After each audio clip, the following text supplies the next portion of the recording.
नमस्कार, मी भूषण करंदीकर. आपण पाहताय साम टीव्ही न्यूज. आणि किरीट सोमय्या यांनी हसन मुश्रीफ यांच्यावरती आणखीन एका घोटाळ्याचे आरोप केल्यानंतर आता हसन मुश्रीफ काही वेळातच किरीट सोमय्या यांच्या या सगळ्या आरोपांना उत्तर देणार आहेत. नेमकं ते काय बोलतात त्याची उत्सुकता आहे. सविस्तर वृत्त पाहूया. सुरुवात करूयात हेडलाईन्सनं. सध्या हसन मुश्रीफ पत्रकार परिषद घेतात. आपण थेट जाऊया.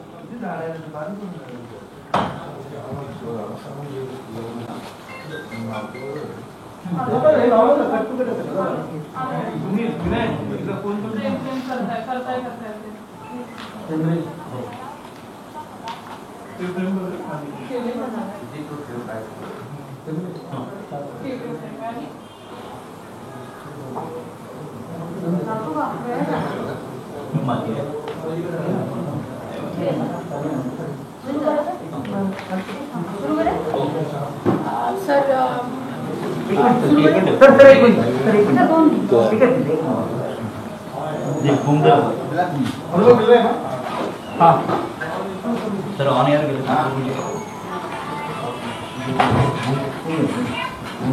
मोबाईल सायलेंट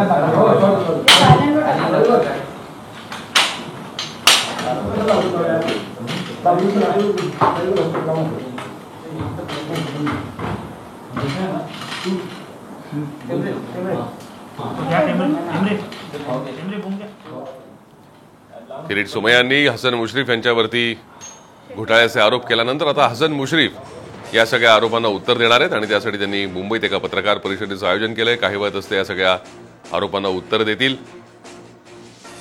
सोमय्या यांनी आज कराडमध्ये पत्रकार परिषद घेत गडिंग्लज इथल्या साखर कारखान्यामध्ये मुश्रीफांच्या कुटुंबियांचा काय संबंध असा सवाल उपस्थित केला. तर पुढच्या आठवड्यामध्ये आणखीन एक घोटाळा मुश्रीफांसंदर्भातला आपण उघड करणार आहोत असंही ते म्हणालेत.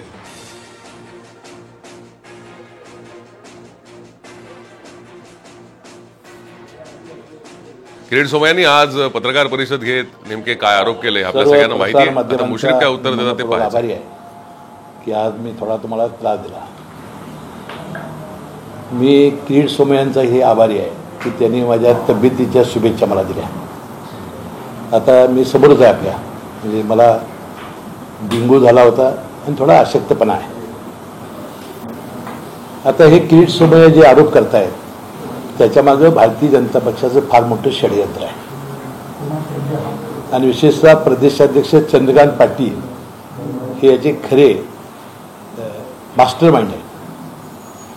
मी अनेक वेळा तुमच्या समोर आणि राज्याच्या समोर मी सातत्यानं माझ्या नेत्यावर, शरद पवारांच्यावर, माझ्या पक्षावर, महाविकास आघाडी सरकारवर, नंतर अनिल देशमुखांच्या प्रकरणाबाबत, परमवीर सिंगाबाबत किंवा केंद्रीय तपास यंत्रणेचा जो गैरवापर होतो याबद्दल सातत्याने याच ठिकाणी पत्रकार परिषदा घेतलेल्या आहेत आणि सातत्यानं मी आवाज उठवत असतो. आणि यामुळं सातत्याने भारतीय जनता पक्षाचे नेते मंडळी मला कसं थांबवता येईल, कसं दाबता येईल त्याचा प्रयत्न करत होते.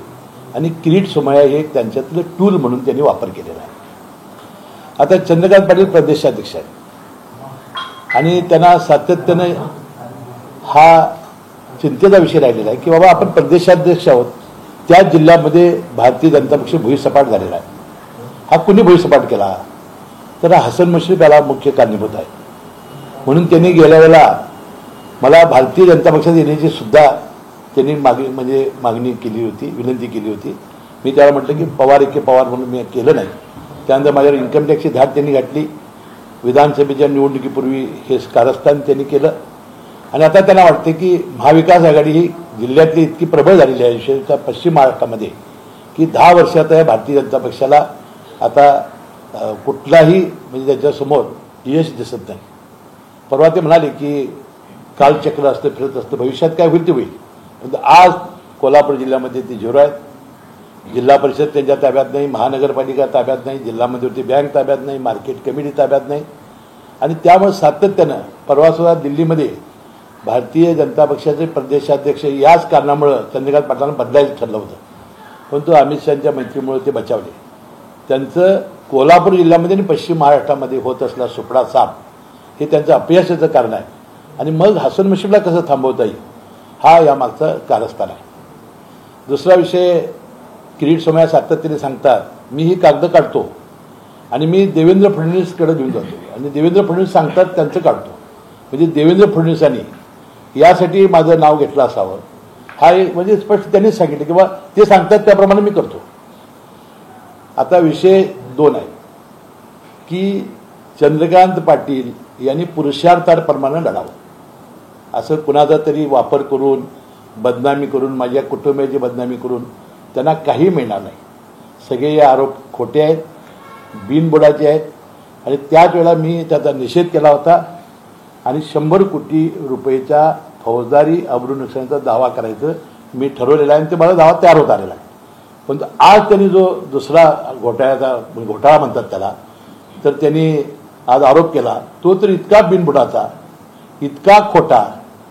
मला वाटते की किरीट सोमय्यांची CAची पदवी मी मागच्या वेळा सांगितलं होतं ही खरीच पदवी आहे का काय मला एक शंका आहे. मला अनेकांनी जाणकारांनी सांगितलं कारण आजचा जो त्यांनी आरोप केलेला आहे तो इतका खोटा आहे. त्यांनी अजूनही अभ्यास करावा. मला त्यांना एकदा सांगायचं आहे की एकदा मी तुमच्याकडे CA पाठवतो आणि जे 2 माझ्यावर आरोप केले आहेत ते जर तुमच्या लक्षात आले तर लक्षात येईल की हसन मुश्रीफ हा कसा माणूस आहे. तुम्हाला एकच मला सांगायचं आहे की त्यांनी माझी राजकीय मला भारतीय जनता पक्षाचे अनेक माझे मित्र आहेत ते सांगतायत की आम्ही सांगत होतो की तू हसन मुश्रीफला काढू नकोस कारण हसन मुश्रीफ हा तसा माणूस नाही. हा समाजाशी जोडला गेलेला गोरगरीब सर्वसामान्य दिलदर्जाची सेवा करून वर आलेला आहे आणि जी संधी मला मिळाली त्यामध्ये गरीब आणि सामान्य माणूस आणि त्यामुळे लाखो लोक हे माझ्याशी जोडले गेले आहेत, जीवाभावाचे आहेत आणि जीवाला जीव देणारे कार्यकर्ते तयार झालेले आहेत. आता त्यांनी आज जो आरोप केला तर त्याच्याबद्दल तर त्यांनी माफी मागितलीच पाहिजे. आता आप्पासाहेब नलवडे सहकारी साखर कारखान्याचा 100 कोटीचा घोटाळा असं त्यांनी आज आरोप पहिला केला. त्यात ब्रिक्स इंडिया प्रायव्हेट लिमिटेड या कंपनीचा माझ्या जावयाचा सुतराम संबंध नाही. कारण मी 2 तास घेतली होती त्यांची पत्रकार परिषद झाल्यानंतर तर काय आरोप करतात मला माहिती नव्हतं. मी आत्ताच ते वेबसाईटवरनं काढले त्याची कागद तुम्हाला देतो. त्यात काही माझ्या जावयाचा संबंध नाही. ब्रिक्स इंडिया कंपनी ही फक्त 44 लाख शेअर कॅपिटलची आहे आणि SU कंपनी आहे ती काहीतरी शेल कंपनी म्हणून सांगितलं. ही शेल कंपनी नाही ही महाराष्ट्राची कंपनी आहे त्याचंही 1 लाख शेअर कॅपिटल आहे. 100 कोटीचा घोटाळा होईल कसा हा एक प्रश्न. कोल्हापूर जिल्हा मध्यवर्ती बँकेनं हा निविदा काढलेली नाही. कोल्हापूर जिल्हा मध्यवर्ती बँकेचं या कारखान्याला कर्ज नव्हतं. 2012-13 साली हा कारखाना शासनाने ब्रिक्स फॅसिलिटीजला चालवायला दिलेला होता 10 वर्षाच्या सहयोगी तत्वावर की जे शासनाचा धोरण होतं सहयोगी तत्वावर त्याला घेतला होता. परंतु ही कंपनी 2020ला ते म्हणतात 2020ला दिली. ग्रामविकास खात्याचा मंत्री किती खोटं बोलायचं अभ्यास तरी केला पाहिजे. मूर्खपणाचा कळस आहे. 2020ला ही कंपनी सोडली त्या कंपनीनं कारण 2 वर्ष आधीच 10 वर्षासाठी घेतला होता 43 कोटीला. मी सगळी माहिती काढली. 2 वर्ष तोटा फार वाढत होता बँकाची कर्ज वाढत होती पण तो कारखाना त्यांनी सोडला. कारखाना सोडल्याची ऑर्डर माझ्याकडे आहे. हायकोर्टमध्ये ती कंपनी गेली होती संस्था त्यांच्यात वाद चालू होता त्याची हायकोर्टची ऑर्डर माझ्याकडे आहे. म्हणजे 2020ला कारखाना घेतलेला नाही. 2012-13ला या कंपनीनं 10 वर्षासाठी महाराष्ट्र शासनाच्या परवानगीनं सहयोगी तत्वावर घेतलेला होता. 2 वर्ष आधी फार मोठा त्याला तोटा येत होता बँकेची कर्ज वाढत होती म्हणून 2 वर्ष आधीच नुकसान सोसून त्यांनी कारखाना त्या संस्थेच्या संचालक मंडळाच्या ताब्यात दिलेला आहे. आज ती संचालक मंडळ कारखाना चालवतोय आणि मी त्या मतदारसंघाचा आमदार होतो. मला माहिती होतं की त्यावेळेला त्या कारखान्याच्या कामगारांचे 18 महिने पगार थकलेले होते. तिथल्या कामगारांच्या बायका ह्या मजुरीला जात होत्या म्हणून आमदार म्हणून मीच पुढाकार त्या सहयोगी तत्वावर चालण्यासाठी घेतलेला होता. त्या कंपनीशी माझा सुतराम संबंध नाही.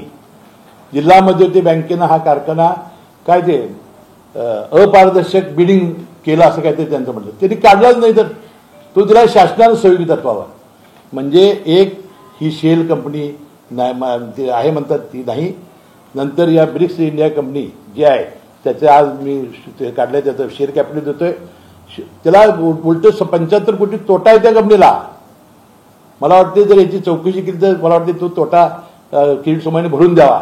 आणि जर त्यांनी नितीन गडकरी साहेबांचं मार्गदर्शन घेतलं असतं या कारखानदारीवर बोलायला म्हणजे बोलताना तर मला वाटतं चांगलं मार्गदर्शन त्यांना लागलं असतं.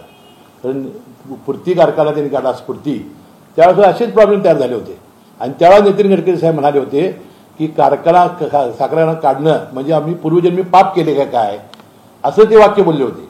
मला वाटतं ते मार्गदर्शन त्यांना मिळालं असतं तर बरं झालं असतं. म्हणजे यासाठी आता मला 100 कोटीचा पहिला आणि हा 50 कोटीचा दुसरा असा फौजदारी दावा मी दाखल करणार आहे. म्हणजे ह्याच्याशी काही संबंध नाही. आणि मी त्या सरसेनापती संताजी घोरपडे कारखान्यामध्ये त्यावेळेस त्याच वेळा खुलासा केलेला होता. मी काय खुलासा केला होता की बाबा ही इन्कम टॅक्स धाड गाठलेली आहे, सगळी कागदपत्रे त्यांनी आमची जप्त केलेली आहे, आमच्या कुटुंबियाचा कुठेही म्हणजे याच्यामध्ये संबंध आलेला नाही आणि जी आहेत ती आम्ही उत्तर त्याला दिलेली आहेत. आता त्याबद्दल ते ईडीकडे जात आहेत, ह्याच्याकडे जात आहेत. मला त्यांना एक प्रश्न विचारायचा आहे, तुम्ही एकदा सगळीकडे दिलाय ना, त्या संस्था तपासणी करतील की तुम्ही जाऊन पर्यटन करायला कशाला जाता त्या तिथं जाऊन, म्हणजे उद्देश काय आणि अधिकार कोणी दिला, तुरुंगात टाकणार, घोटाळेबाज. मला वाटतं ह्याच आक्षेपावर मी हायकोर्टात जाणार आहे हे वाक्य त्यांना बंद करण्यासाठी. ही न्यायाधीश झाली काय, हे कोण आहेत तक्रार करायला, तुम्हाला तक्रार करण्याचं कारण तुम्हाला एजंट म्हणून नेमल्यानंतर सुपारी दिल्यानंतर तुम्ही काम करा ना.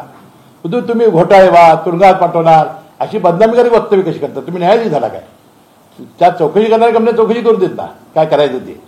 आणि पूर्णपणानं कारण मी 17 वर्ष मंत्री आहे आणि 3 वर्षानं 20 वर्ष होणार आहेत महाविकास विकास आघाडी आणि पुढे 10 वर्ष जाणार आहे. मला पुन्हा निवडून आलं की मला 30 वर्ष होतील मंत्रिपदाला.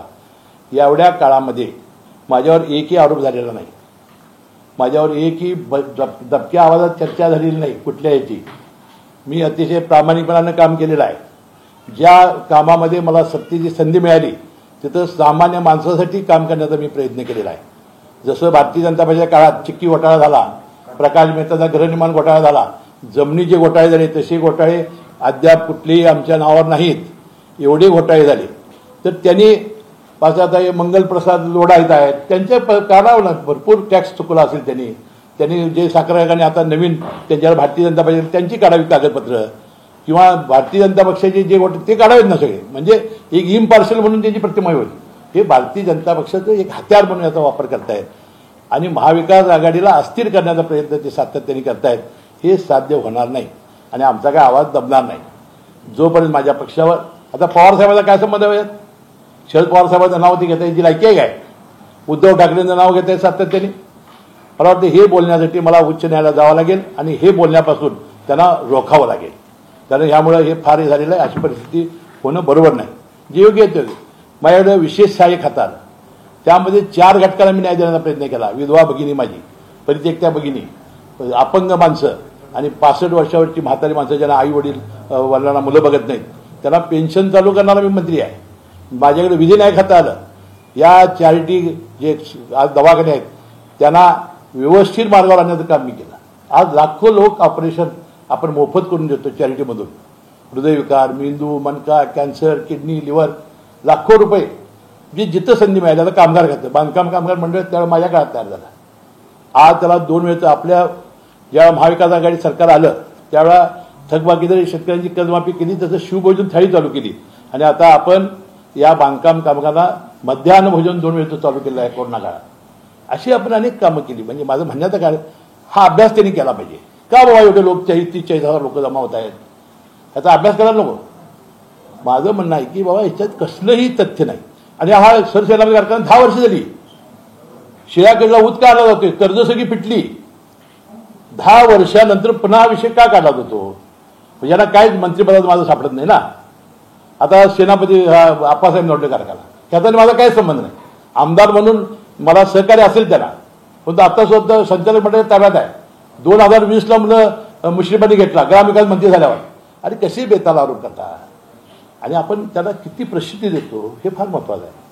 आणि मला वाटतं याच्याबद्दलचं आता हे करणार आहे. आणि चंद्रकांत पाटलांवर मी सांगितलेलं आहे की त्यांनी हायब्रिड अॅन्युइटीमध्ये घोटाळा केला आहे, त्याची मी FIR करणार आहे. आणि मी महाविकास आघाडीच्या सगळ्यांना सांगितलं आहे की आता आपल्याला गप्प बसून चालणार नाही. कदाचित ही सगळ्यांच्यावर अशी परिस्थिती येईल, आपल्याला त्यांचे घोटाळे काढावे लागतील, त्यांना योग्य मार्गावर आणावं लागेल. ठीक आहे, लोकशाही पद्धतीने काय चालायचं ते चालू ना, याच्यापूर्वी चाललेलं नाही, परंतु हे असं चालू देता कामा नये अशी माझी विनंती आहे. आणि म्हणून माझं प्रसारमाध्यम म्हणणं आहे, एखाद्या गोष्टीला किती प्रसिद्धी द्यायची, बरोबर व्यक्ती बघून तर करा. भारतीय जनता पक्षाची मित्रमंडळी सांगत होती त्याला वा हसन मुश्रीफ त्यातला तसा नाही म्हणून. तर या चंद्रकांत पाटलाच्या प्रेशरमुळं, चंद्रकांत पाटलाच्या आग्रहाखात्रामुळं हे बदनाम करण्याचं मला आणि माझ्या कुटुंबाचं हे कारस्थान हे काही यशस्वी होणार नाही. तर तुम्ही म्हणालात की भाजपमध्ये यायची ऑफर दिली होती, कोणी ऑफर दिली होती आणि ते न आल्यामुळे तुमच्यावरती अशा पद्धतीनं आरोप झाले? हा एक चंद्रकांत पाटलांनी ज्या मला ऑफर दिली होती ते पेपर आलेला आहे. त्यावेळेला पवार एके पवार मी म्हणालो, नंतर इन्कम टॅक्सची झाड पडली, हे तुम्हाला सगळ्याला माहिती आहे. सर, पण आज शिवसेनेने असं म्हटलंय की ही जी कारवाई झाली त्याचा आमच्याशी संबंध गृह खात्याने केला, म्हणजे कुठेतरी शिवसेना आता दूर होते का यापासून? नाही असं आम्ही एकदम फिविकल ना ते घ्यायलाच नाही का ती सिमेंटची पाटे बघा, हे क्यों नहीं दीवार टूटती, तो ये सिमेंटची बनी आहे अच्छी. म्हणजे कुठलंही काही झालं तरी काय तुम्ही 5-10 वर्ष काळजीच करा. पवार साहेब महाविकास आघाडीच्या कोणत्या नेत्यांना सांगितलं की आता गप्पा बसून चालणार नाही, आता तुमच्या परीने पण काहीतरी? नाही, मी मंत्रिमंडळ बैठकीत बोललो ना. हे आता असं किती म्हणजे उगाच विनाकारण आरोप करत जायचं, बदनाम करत जायचं आणि विनाकारण कुटुंबियांना वगैरे किती त्रास होतो मानसिक, हे असं बरोबर नाही. त्यांनी सांगितलं की आता ते जरंडेश्वर कारखान्यात देखील जाणार आहेत, अजित पवारांच्या मागे जाणार, रश्मी ठाकरे यांच्या बंगल्यावर. हे बघा, जरंडेश्वर कारखाना एक आदर्श कारखाना अजित पवारांनी म्हणजे त्यांच्या नातेवाईकांनी चालवलेला आहे. कारखाना कसा असावा, तो माझाही कारखाना, मी आता पत्र काढले तुम्हाला, मी ते येणार म्हणून मी सांगितलं तर तुम्ही आलाच आहात तर तुम्ही कारखाना आतनं जाऊन बघा. अद्भुत कारखाना आहे. खाली ऊस गाळा जातो आणि वरती साखर काढली जाते, कारण त्या अंतराच्या ह्याच्यामुळे आम्हाला तिथंच कारखाना काढावा लागला. आणि त्यावेळेस मी परत सांगितलं होतं का कारखाना काढावा लागला. किंवा मी शाहू कारखान्याचा संस्थापक सदस्य होतो, हमीदवाडा कारखान्याचा संस्थापक सदस्य होतो. बदलत्या राजकारणाला राहता आलं नाही, म्हणून आपल्या शेतकऱ्यांना आणि आपल्या लोकांना न्याय मिळण्यासाठी आपल्याला कारखाना काढावा लागला. त्याच वेळेला सहकारी कारखान्यावर बंदी आली होती, सहकारी नोंदणी बंद झाली होती, भाग वाढवून बंद झालं होतं, म्हणून आपण पब्लिक लिमिटेड कारखाना काढला. आणि या कारखान्यामध्ये 60,000 लोकांनी पैसे दिलेले आहेत. मी ते सांगतो मग किरीट सोमय्याला सातत्याने, ही काय माहिती घ्या आधी. हे शेल कंपन्या, हे कंपनी, अहो त्या 12 काय कंपन्यांचे पैसे काय आले असते त्यावेळी ते कंपन्या चालू होत्या. आत्ता 19ला शेल काढल्या त्या कंपनीने आपले सगळे हे ते जे काय द्यायचं ते दिलेलं आहे ना. मी काय म्हणतोय की 10 वर्षापूर्वीची गोष्ट कर्ज फेड झाल्यानंतर काय आरोप आमच्यावर दुसरे होऊ शकत नाही. आम्ही काय कशा सापडलं नाही ना, म्हणून कारखाना अरे ते कर्ज फिटलं 10 वर्षापूर्वीची गोष्ट ही प्रसार माध्यमांनी आधी लक्षात घेतली पाहिजे. तुमच्या जावयांचं त्यांनी नाव घेतलं, मी आज सांगितलं ना माझा जावयाचा कोणताही संबंध नाही म्हणून. आता खोटंच बोलायचं असेल, रिटूनच बोलायचं असेल, मग त्याला काय करूया आपण. आता माझ्या पत्नीचे शेअर्स 3 लाख आहेत म्हणून, 3 लाख शेअर्स म्हणजे किती चुकीच्या बातम्या, चुकीचं किती वक्तव्य. मी त्या किरीट सोमय्यांना सांगेन तुम्हालाही मुलं बाळ आहेत, अशा पद्धतीनं चुकीची वक्तव्य करू नका. कंपनी आहे जी अस्तित्वातच नाही आणि त्यावर पैसे आले असं कुठलं नवरत्न नावाची एक कंपनी आहे. नाही, त्याच्याबद्दल जे काही इन्कम टॅक्स हे घातलेले आहेत त्यात सगळे उत्तर दिलेले आहेत ना आपण. ते प्रत्येकाची उत्तर आज मेरिटनं आपण देत बसलेलो नाही. आपण म्हणतो की त्याची चौकशी झालेली आहे, संपूर्णपणानं झालेला आहे. 2.5 वर्ष झाली त्या धाडीला. काल ज्या पद्धतीनं जिल्हाधिकाऱ्यांनी त्यांच्या संदर्भात नोटीस काढली त्याला तुम्हाला कल्पना होती का की पालकमंत्री तुम्ही तिथे आहात? पालकमंत्री मी नाही, मी नगरला आहे. तुम्ही कोल्हापूरचे आहात, पण कुठेतरी असं चर्चा आहे की कुठेतरी किरीट सोमय्या हे आरोप करतायत त्यांना दाबण्यासाठी अशा पद्धतीने. नाही, आरोप बघा त्यांनी आरोप केलेलाच आहे ना आणि ते जाणारच आहे. सवाल काय फक्त आरोप करायचे आणि पर्यटनाला जायचं, ह्याच्यापेक्षा तिथं त्यांना माहिती नाही जीवाभावाची माणसं काही उलट काय करू शकतील ना. ही मला वाटते प्रशासनाने घेतला निर्णय असावा असं मला वाटतं. कारण मी तर पत्रक काढलं तर की तुम्ही या आलाच आहात तर ही सगळी माहिती घ्या. भारतीय जनता पक्ष का वाताहत झाली जिल्ह्यामध्ये, कशा पद्धतीनं माझं काम काय आहे, सगळ्या लोकांना भेटा तुम्ही, म्हणजे तुम्हाला लक्षात येईल की हसन मुश्रीफ ही काय चीज आहे. कुठेच काही घोटाळा नाहीये किंवा कुठेच काही घोळ नाहीये किंवा ब्रिक्समध्ये तुमचं आणि तुमच्या जागांचं नाही असं तुम्ही म्हणताय नाव, मग तरी किरीट सोमय्यांना तिथे जाण्यापासून का अडवण्यात आलं? नाही, अडवलं आम्ही कुठं अडवलं. माझं बघा, मी तर माझा तर प्रश्न नाही. आता प्रशासनाने कायदा सुव्यवस्थेसाठी काय केलं असेल तर मला कशी माहिती असतात ती. हा निव्वळ कलेक्टर DSP यांनी घेतला. कारण काल रात्रीपर्यंत मला जे ऑर्डरमध्ये वाचलं त्यांच्या की रात्रीपर्यंत आपले गणपती विसर्जनचे कार्यक्रम होते, सकाळी सगळीकडं आमचे 43,000 लोक कागला जमणार होते आणि त्यांना वाटलं असेल किंवा काहीतरी धोका होईल त्याच्या जीवाला. माझं मत आहे त्यासाठी काहीतरी निर्णय घेतला असेल, मला काय माहिती नाही. परंतु त्यासाठी अनेक भारतीय जनता पक्षाच्या काळात सुद्धा अनेकांना ह्यापासून रोखलेलं आहे. पूर्वी अनेकांना म्हणजे ज्यावेळी एक भाषणं करत जात होती किंवा लोकांत उद्रेक होईल त्यावेळी अनेकांना रोखलेलं आहे. हा रोखला आणि त्यांनी यावं ना. त्यांना मीच एकदा निमंत्रण देतो, कारखाना बघवतो, मी स्वतः त्यांना भेटून कारखाना दाखवतो. ते काय फिर्याद देणार ते द्यायला होते ते दिली आहे सगळी, त्यांनी खुट्टी दिलेलीच आहे. माझा अभिनयाचा दावा सुद्धा त्यांच्या समेत दाखल करू. देवेंद्र फडणवीस लोकशाही अस्तित्वात आहे का, ज्या पद्धतीनं किरीट सोमय्यांना स्थानबंद केलं जातं किंवा कराडला अडवलं? अहो, लोकशाही म्हणजे काय की आपण तुम्ही जिथं द्यायचे त्या तक्रार दिल्या ना, मग हे कशासाठी करायला आहे? तुम्ही न्यायाधीश आहात का? कशासाठी पर्यटन कुणी अधिकार दिला? तुम्ही घाबरलाय या संपूर्ण प्रकरणात, त्यामुळे मला कोल्हापुरात येऊ दिलं जात नाही असं. अहो, तो आता परत तुम्हाला सांगितलं मी, कायदा सुव्यवस्थेसाठी त्यांनी हे केलं. त्यांना समजा काय झालं, काय हे झालं तर किती हे होईल सांगा. म्हणून त्या प्रशासनाने ती खबरदारी घेतली असेल, असं का मानत नाही तुम्ही? मुश्रीफची शिवसेना म्हणते की ही कारवाई गृहविभागाने केलेली आहे. मी बोललो मगाशी, मी म्हटलं हे जिल्हा प्रशासनाने केलेली कारवाई असेल. त्यांना वाटलं असेल की बाबा या कोल्हापूर शहरामध्ये जे वातावरण झालेलं आहे, संपूर्ण जिल्हा एकटोला, आणि त्यामुळे कदाचित काहीतरी होईल म्हणून केलं असेल त्यांनी. सोमय्या जे काही आरोप करतात ते देवेंद्र फडणवीस तुमच्या सांगण्यावर करतात असं तुम्ही सांगताय. त्यांनी स्वतः सांगितलं, मी सगळी कागदं केल्यानंतर देवेंद्र फडणवीसांच्याकडे जातो आणि देवेंद्र फडणवीस सांगतील त्यांचं काढतो. हे त्यांनी सांगितलंय, मी नाही. त्याचं काढावं त्यांचं विधान. पुढच्या आठवड्यात तिसरा घोटाळा काढणार नाही काढू. बघा, त्यांनी सत्य काढायला काही हरकत नाही, परंतु बिनबुडाचे आणि बोगस हे असे आम्ही चालू देणार नाही. सर, हिंदी में आप जानना चाहेंगे कि क्या ब्रेक लिया आपकी जिस तरह लगातार किरीट सोमय्या अभिषेक पांडे सरसेनापती कारखान्याबाबत त्यांना प्रश्न एक उपस्थित केला आहे की एक शेतकरी असतात त्यामध्ये शेतकरी नाही असं त्यांचं म्हणणं आहे. तेच मी तेच सांगतोय, 60,000 शेतकरी कसे आले हे त्यांना शिये जो भेटलं तर सांगेल ना मी कसे आले. त्यात चौकशी झालेली आहे, ती सगळ्या शेतकऱ्यांना बोलवून त्याची चौकशी झालेली आहे. आणि काय विचारलं असं विचारत पाटलं का बघा काय. सर, हिंदी में आप जानना चाहेंगे किरीट सोमय्या ने जो आरोप लगाए हैं उसको लेकर के कैसे देखते हैं, और खासकर आपने 150 करोड़ का मानहानि का दावा करके बात हुई. ये सब बेबुनियाद आरोप हैं. मैंने अभी बोला कि जो अप्पा साहब नरोडे शुगर फैक्ट्री, मेरा मेरे दामाद का कोई संबंध नहीं. और ऐसे मुझे लगता है इनकी सीए की डिग्री उस पर ही मुझे शक आ रहा है. मेरा कोई संबंध नहीं वो कंपनी से. अब मैंने सब कागजात लाए, मैं दिखाता हूँ आपको.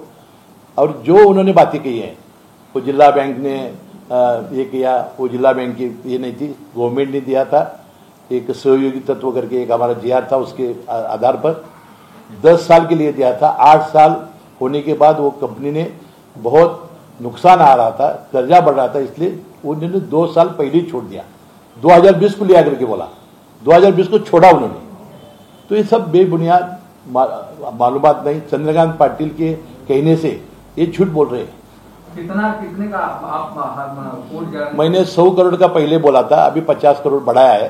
150 करोड़ का मैं क्रिमिनल अबरू नुकसान का दावा कर रहा हूँ. तो आज भी फ्रेश एलिगेशन किया प्रेस कॉन्फ्रेंस की सुबह किरीट में, उस पर आपकी क्या सफाई है? ये बोला ना मैंने कि मैंने बोला ये बेबुनियाद है, मेरा मेरे दामाद का कोई संबंध नहीं, और ये जो कंपनी है उसका उसके साथ ही मेरा संबंध नहीं, ये मैंने बताया. तो आपने कहा कि आपको बीजेपी ज्वाइन करने का ऑफर था, आपने उसको मना कर दिया इसलिए. और नहीं, मैं बार बार मेरे नेता शरद पवार, मेरी पार्टी एनसीपी महाविकास आघाड़ी, और जो केंद्रीय जो ईडी सीबीआई इनकम टैक्स इसका जो गैरवापर होता है उसके बारे में, अनिल देशमुख जी के बारे में और परमवीर सिंह के बारे में, और जो मुकेश अंबानी के घर के सामने जो जिलेटिन रखे थे उसके बारे में मैं आपके साथ इस प्रेस कॉन्फ्रेंस में बहुत बार मैं बोला है, बहुत बार.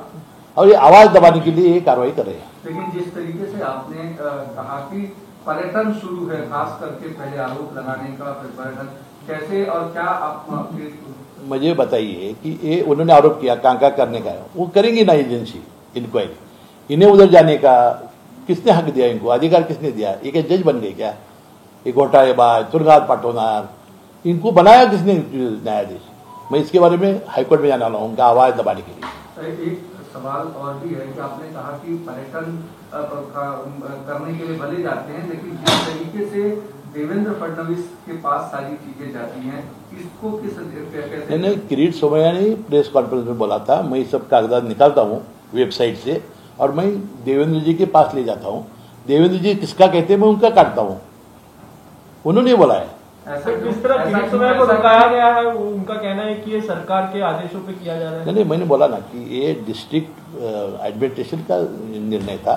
जिस तरह से लोग जमा हो रहे थे, जिस तरह से अब मुझे क्या लगता है कि रोका गया और उसे उनको ज़्यादा प्रसिद्धि मिली, लेकिन उससे क्या ये होता तो बहुत बुरा होता ना, तो इसलिए उन्हें रोका होगा, ऐसा मुझे लगता है। कैबिनेट मीटिंग में आपने इस बारे में चर्चा की जो मैंने महाविकास आघाड़ी के सब नेताओं को बोल दिया कि आपको भी अभी ऐसा चुप भी साधे नहीं रह बैठना चाहिए, आपको भी ये सब मामले उठाना चाहिए।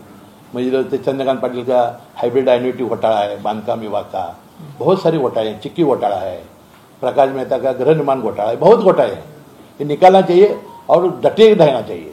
चंद्रकांत पाटिल के खिलाफ एफआईआर कराने वाले चंद्रकांत पाटिल के खिलाफ एफआईआर कराने वाले मैं एफआईआर करने वाला हूँ, मालूमात चल रहा है मेरी, मैं करने वाला हूँ। क्या राज्य सरकार बीजेपी को और महाराष्ट्र बीजेपी के लोगों को उसी अग्रेसिव मोड में जवाब देगी जिस अग्रेसिव मोड में आरोप लगाए जा रहे हैं बीजेपी को? वो लगाना चाहिए, अग्रेसिव्ह मूड में उनको जवाब देना चाहिए। चंद्रकांत पाटलांनी सांगितलं गेलं होतं की तुम्ही ज्यावेळेस दावा दाखल करणार त्यासाठी भरलेले पैसे जे असतील तो किमान व्हाईट नाही अहो, त्या लोकांनी पैसे जमा केले आमच्या, म्हणजे किती लोकांनी पैसे जमा केले, म्हणजे व्हाईट पाहिजे तर व्हाईट घ्या म्हणते लोकांनी पैसे जमा करून दिले मला। हा एक वेगळे उदाहरण असेल। सेनापती कारखान्यात एकूण शेतकऱ्यांच्या शेअरचा वाटा किती टक्के शेअर सगळी माहिती आपण सगळे कारखाने, माझं काय म्हणणं आहे की याच्यावर आपण आज माझी इन्कम टॅक्सवर चौकशी सुरू आहे, त्यावर आज सगळीच उत्तर देऊन उपयोग आहे, तिथं आपली चौकशी चालू आहे, 2.5 वर्ष झाली चौकशी चालू आहे, सगळ्यांचा त्यांनी तपास पूर्ण केलेला आहे। आणि म्हणून मी म्हटलं की त्यांनी जर किरीट सोमय्याने वेळ दिला आमच्या सीएला आणि जर सीएनी चर्चा केली, एकही काळा पैसा जर माझा दिसला, एकही माझ्या मंत्रिपदाचा, कुठलीही शिक्षा बघायला तयार आहे, परंतु त्यांना जन्माची अंदर घडेल। लेकिन जिस तरीके से बीजेपी कह रही है कि अगर किरीट सोमैया को वहां जाने से रोका गया तो पूरी बीजेपी कोल्हापुर जाएगी, इस तरीके का जो नहीं, वो करने की जरूरत नहीं ना, मैं खुद ही लेकर जाऊंगा उनको। सर तुम्ही आता म्हटलं की महाविकास आघाडी सरकारने